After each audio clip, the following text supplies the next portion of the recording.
మీ ఒక ఇమేజ్ వచ్చిన తర్వాత కేవలం మీ ఫేస్ని మీరు ఎన్కాస్ట్ చేసుకుంటున్నట్టే కదా. చాలుగా, అంతే కదా.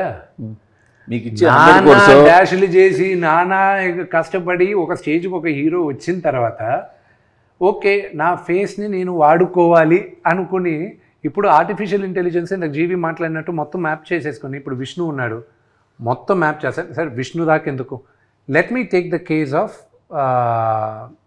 ప్రభాస్ని తీసుకుందాం నా మిత్రుడిది. ఓకే, ప్రభాస్ని నేను ఈరోజు స్కాన్ చేశాను అనుకోండి, టోటల్గా స్కాన్ చేసి రేపు వచ్చి తరుణ్ చెప్తున్నాను నేను next time talking which is going to come in the next 5 yearsలో 5 years లోపలే వస్తుంది. లెట్స్ 3 years అనుకున్నాం. 3 yearsలో ఏమవుతుంది, ప్రభాస్ని మొత్తం స్కాన్ చేసేసాను.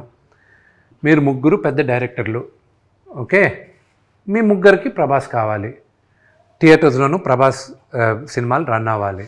ఓకే, ఎవ్రీ 8 monthsకి ఒక సినిమా రిలీజ్ చేద్దాం ప్రభాస్ అని ఫిక్స్ అవుతారు. ప్రభాస్ స్క్రిప్ట్ అంటాడు, బాగుంది, హీరోగా నాకు నచ్చింది, this is what I would do అన్నీ చెప్తాడు. దాని తర్వాత మీకు ఒక 20 days ఇస్తాడు.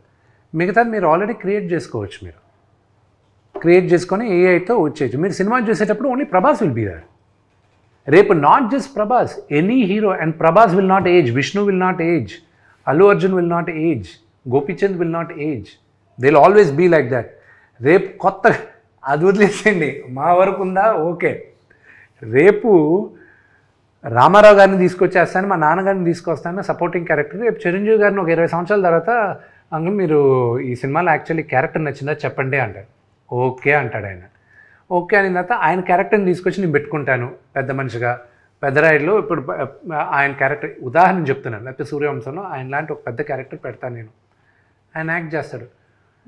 మాకందరికి ఇబ్బంది కాదు, నెక్స్ట్ కొత్తగా రావాలనుకుంటాడు చూడండి హీరోలు ఒక 10 సంవత్సరాల తర్వాత, వాళ్ళు రాగలరా లేరా అనేది క్వశ్చన్. ఎప్పటికీ మీరు వెళ్తుంటారు అంతే.